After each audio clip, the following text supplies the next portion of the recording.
Hey guys, this is Tim over at Tim's Freeforms. Just wanted to make a quick video here, kind of showing you a masterclass in Corvette. I really enjoy this material and I've worked with it extensively over the years. So I want to show you kind of what I look for, what I can expect out of a certain rough piece by just looking at it, and how I go about my selection process, and how I may decide to cut it out.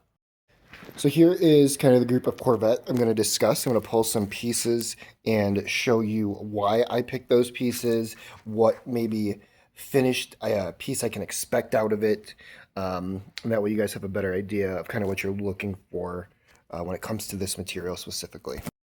So here are a couple Corvette pieces that I cut. You can see the extensive detail in them and the patterning. Now I'm going to show you what type of material rough that this is generally going to come from. Okay.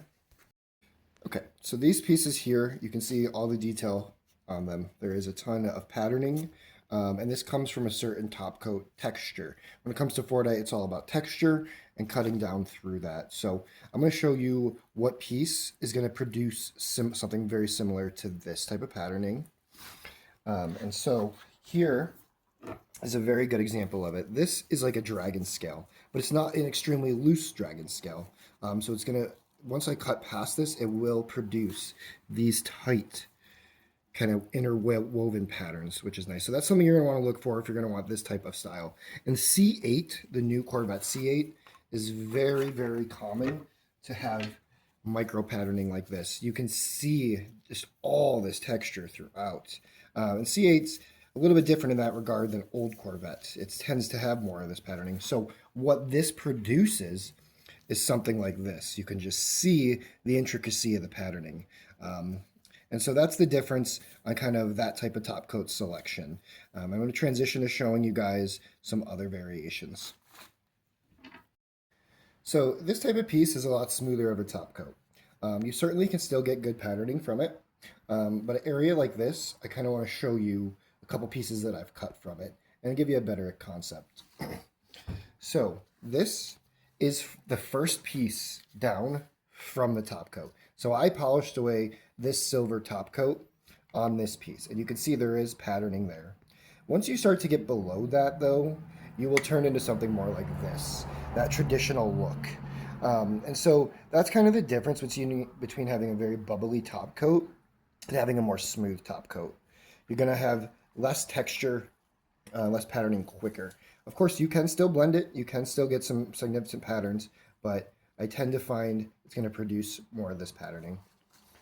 So this piece here actually is a smooth top coat piece. It didn't start with a lot of texture. So you can pull good colors and good patterning out, cutting from the top coat down. The technique behind this is kind of a blending and smoothing at 280 grit. So you're going to go very slow and whittle away kind of the layers so you don't pull them all away quickly. That's how you can get something like this out of a smooth top coat. But you can see that the pattern is just different. This being an uneven smooth top coat, there's just so much more texture and patterning. So there is a difference.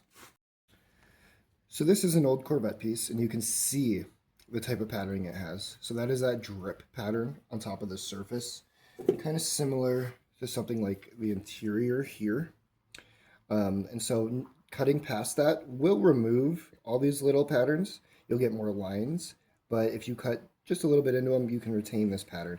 But this is what you're looking for on a top coat if you're looking for something like that.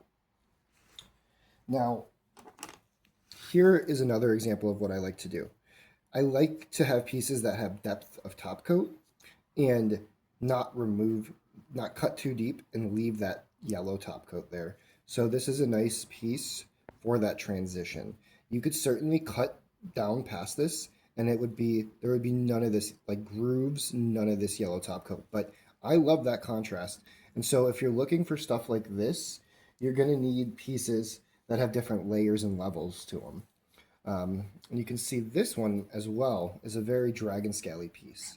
When you start cutting into the dragon scale, obviously it's kind of like stalactites on top of the surface. So they form these little eye patterns, which are very cool and sought after. But, they are a little bit more crumbly at times, a little more fragile. So, I haven't cut this one very deep, but you can tell that this one started with a lot of top coat pattern. And that's something, if you're looking for more texture, you're going to want. I've gotten more into cutting smooth top coats as of late, but I want to show you an example of a piece I'm very much looking forward to that has some good texture here. So these are a couple of really good examples. This piece is going to cut amazing pattern cabochons, and it's going to have some good color in it. And so another way to look at Fordite is from the side. This is how you can have a general idea of what colors are going to be in the material. It is tough at times. You're going to have, bigger bands of certain colors, so it'll give you an idea. Always doing a little window polish on top can help reveal some of the colors. But, personally for me, I don't really care. I'm going to pull out some good colors either way. So I like having it just with a whole top coat. But this texture is smooth, like it's flat, right? This isn't much deeper than this area.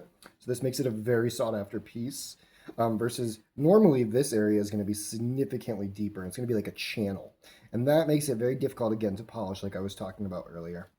Now this piece has a very nice amount of texture on this side, but it's different than this type of dragon scale. It's less pronounced. There's some bigger bubbles. So it's going to produce some different patterns. These areas right here will produce eye patterns because this paint formed by dripping onto this area. So it's a drip, drip, drip, which allows it to make an eye pattern much more easier.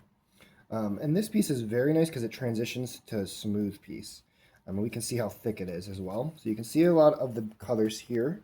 There's definitely yellow in the Corvette, some red, etc. And you can see these dark color bands here. So these are a couple really good pieces, if you're looking for texture to cut into. Now, when talking about that Corvette Fordite, this one has the channel, actually. Can you see how this has this flat spot in the middle? So if I cut this piece, I'm going to have to lose this material to make a flat area.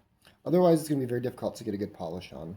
So this is something that is less than ideal, but it's very common with Fordite formation. So now I want to talk to you about cutting into Fordite. Do you see how the paint layer curves over this hump? When you cut this top coat here, you want to cut it in a rounded fashion. You don't want to cut flat into it. You actually want to follow the flow of the paint to keep the best patterns. Otherwise, you end up going to something just like this. You'll get more lines if you don't follow the flow. If you end up following the flow, you're going to end up getting something more like this, better patterning and better colors. Now, this piece is a great example because this has a flat area. So this area, I would want to cut flat into it. Where this, I want to cut following this dome. And that is a pro technique for cutting Fordite. You do want to follow the flow of that paint. Over all the years of cutting, I have found that this kind of double overspray color, where it blends, I've cut some of the most beautiful pieces out of. Tends to have the most gorgeous colors inside. It's a shame almost to cut it because it looks so gorgeous from the outside. But this is a phenomenal piece in my opinion. I consider it a high-grade Corvette, especially being so flat-backed. It's very nice. Thank you, who gave this to me. I appreciate you. But yeah, I just like to talk about that and what to look for. This is something I personally keep an eye out for when I'm buying rough Corvette Fordite. Some of the other factors of this piece, you may lose some material here depending how you cut it. Just because this is a lot of texture. You have to figure out how you're going to want to play that. And so sometimes carving it's the best. Sometimes using your cab machine is the best, or a flat lap. But this piece is very, very cool. So these are pretty sought after pieces. They're big flats. You don't maybe see them all that much with Corvette. I've certainly only had the opportunity to gain a few over the 8 years doing this. And so talking about this red piece, a lot of people here are going to cut probably, I don't know, 50 to 100 cabs out of it. I look at it just as pieces from the top coat because I prefer to cut top coat down. You can certainly, slice this up and get into the middle of it, but I really prefer cutting top coat down pieces. So, I'm looking at this and I'll probably get 20 pieces out of it, maybe 15, depending how big I'm going to do. But the quality, is going to be different, and the look of it's going to be different than if I was to slice it up. And I'm sure some people would hate that I do that, but that is just my methodology. And this is just a very, very great piece. Phenomenal. So I wanted to show kind of what a top coat piece looks like. This is what I mean by a top coat piece. It retains that top coat color. Now say I wanted to slice this piece, it's wide enough, it's going to turn out to be something like this. Now that's not a bad pattern. It's certainly cool. And so they turn out just fine. But I again prefer cutting from top coat down. Not to say that I won't cut pieces like this, I will. There is an aesthetic to it. It tends to just not have that conglomeration of color that I'm kind of known for.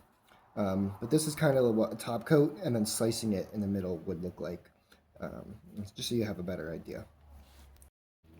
So I want to talk about what happens when you round the edges, say on like a cabbing machine, which is what cabbing machines are for, is rounding those edges and getting a dome.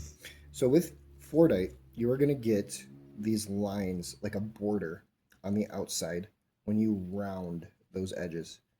And so that is something, that you can avoid by following the flow of that paint that I was talking about earlier and cutting flat into it or following the curve. It's a little turnoff to have these borders. It's, if you can maintain a piece with with all this color that's in the middle here around the whole piece, that's a truly phenomenal piece. And a lot of time that would be like a buff top is what they call it, kind of a flat top. But rounding the edges really does create this border. And it's something I do try to avoid if I can, but sometimes you just can't. And honestly, it's not the end of the world. But just know that you will get this border if you do round the edges.